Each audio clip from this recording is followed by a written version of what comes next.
The difference between something good and something great is attention to detail. Charles R. Swindoll. The secret of being boring is to say everything. Voltaire. You're listening to Writing Roots, brought to you by Aspen House Publishing. Welcome to Writing Roots. I'm Lee Hull, and I am pro high word count. And I'm Lee Esses, and I am pro low word count. Our episode today, we will be debating how long books should be. This does vary based on your particular genre, but I like to push the upper limits of my genre word counts. And I like to push the lower limits of my genres, and even lower than that sometimes. The current book with Lee right now is about 72,000 words for a fantasy, which is closer to an action novel. And my mystery novel is pushing 90,000 words, which is good for a fantasy, not so much for a mystery. This is not the first time we've talked about word count. We did an episode in Diagnosis Writer last summer about it. We did some talk about it during our genre series. But in each of those times, we said, hey, write selfishly, write what you want to write, and then fix it later.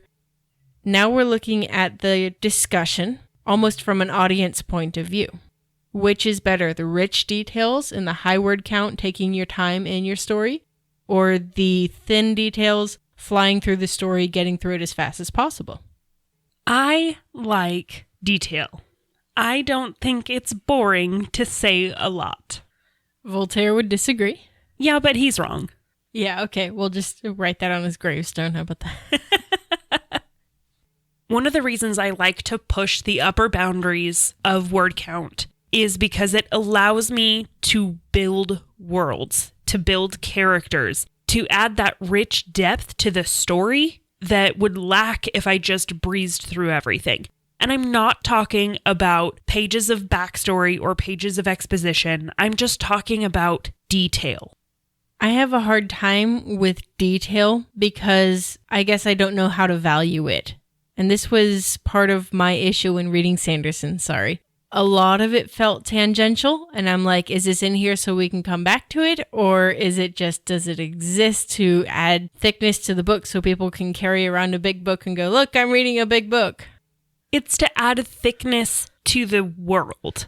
Because especially in fantasy, this is one reason why high word counts in fantasy and sci-fi make so much sense, is because you are not just telling a story about characters, but you're having to show the world that they live in.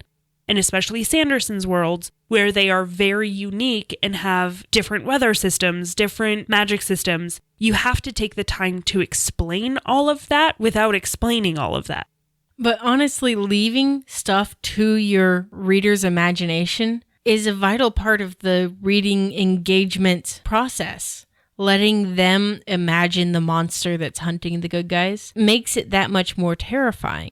Describing everything in detail can feel like it's being force-fed instead of a conversation between the reader and the audience. As a counterpoint to that, if you're using the right details, you can still be detailed without being specific. Have you ever heard the phrase, leave your audience wanting more? I feel like books with extra high word counts, when readers finish them, they go, okay, well, I'm glad that's over. Hard disagree. Hard disagree.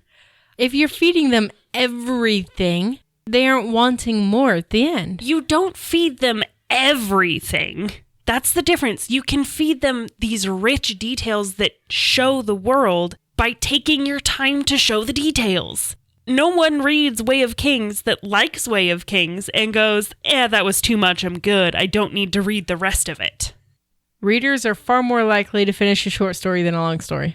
And I mean short story as in 60,000 words versus 90,000 words. Then they're not my kind of reader. Experienced readers only for Lee Hull stuff. No, just ones that like too many words. Detail. Extra words will slow you down. Disagree. If I have this intense fight scene going on and it takes me 3 paragraphs to explain exactly how that punch lands, it's going to take a very long time to get through this fight scene. That's the difference. If you are taking that much time to describe a fight scene, you're writing wrong. But if you are taking no time at all to show the scenery and show the beauty of your world, then why are you even writing? I hate scene setting. If you read my stuff, you can barely tell that they're in a forest half the time. If you go watch a play, the coolest plays have really good props. They may not be really detailed and everywhere, but they're good stage props. Good stage props exist because the characters interact with them. Because Elphaba is flying into the air as she's singing about defying gravity. So do that in your book. Make your character interact with these details so you can show your readers this beautiful world that you've created. So you can show your readers the depth of these characters and their feelings and existence. That they aren't just a name that can punch really well. Why can they punch really well? What training do they have? Go into details. And completely lose track of the plot. Only if you're doing it wrong. No, you don't need to have an entire chapter of backstory. But you, Please don't. Yeah, please don't. I will say that. Please don't have an entire chapter of just backstory. But if you can put in these little details along the way, it adds more words, yes, but it adds depth to your characters. Having an efficiency with your storytelling makes it feel like you're not slogging along. So that's the thing. Details doesn't always mean elaborate scenes. But if you're doing it right, if you have the right amount of information and descriptions along the way, it immerses the reader in your world. You can't immerse the reader in a puddle. If the puddle is not the point of the story, then go ahead, have it a puddle. Absolutely.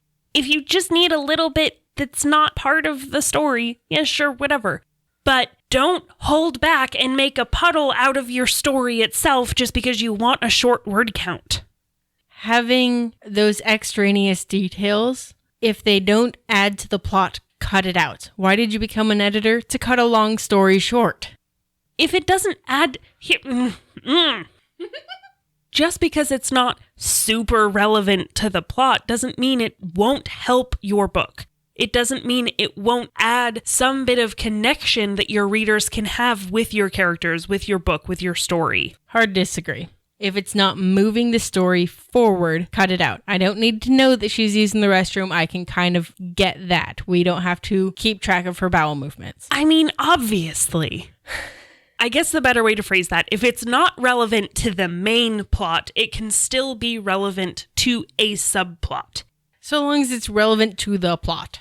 I don't even like subplots most of the time because they're not relevant to the story. And that's where we disagree. Subplots are what add to a story. They make it so much better. More on this next episode. I would say that you, the author, are more likely to finish your book if it's a manageable target word length. Yes. If you are starting as an author, shooting for 400,000 words isn't always the greatest idea. But limiting yourself to 70,000 words just because that's what you expect is going to put hobbles on you. It's going to keep you from fully realizing your story. You can always cut stuff out later if you find out that it's not relevant, but you're hampering your creativity if you limit yourself to start. If your goal is to publish, either self or traditionally, you might consider having a lower word count. If you're doing it traditionally, it's cheaper for them to publish you, and it's going to be a better bet because it's a lower risk. I will say, yes, that is true. If you are a brand new author, the likelihood that you're going to get traditionally published if your book is 150,000 words or more, even in the fantasy genre, you're not likely going to get picked up. If you are self-publishing and you are paying for the printing yourself, all of a sudden you're going to realize, hey, maybe this book needs to be a little shorter. Because it is expensive. The more words, the more pages, the more expensive it is to print. But heavy books are just such good weapons. Okay, yeah. I think we discussed this online on a forum, I think, about how both John Wick and Doctor Who agree on this particular fact. Yes, books are the best weapons.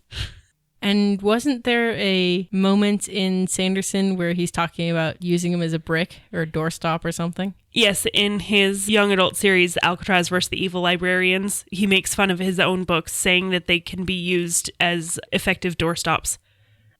We disagree on how we write our stories. I like mine to be lean and move. You like yours to be rich and detailed. I like to have characters, not just like two that you get to kind of know. I like to have a cast that all blend together. I do think we can agree that you, our audience, your story should be exactly as long as it needs to be. Don't try to add more because you agree with Lee, or cut stuff out that's vital because you want to agree with me. Your story has a particular length that it takes to tell that story. The long and short of it is, write selfishly. If you have a question or comment for our hosts or a topic you'd like us to cover, send us an email at writingroots@aspenhousepublishing.com or find us on Facebook by searching for Aspen House Publishing.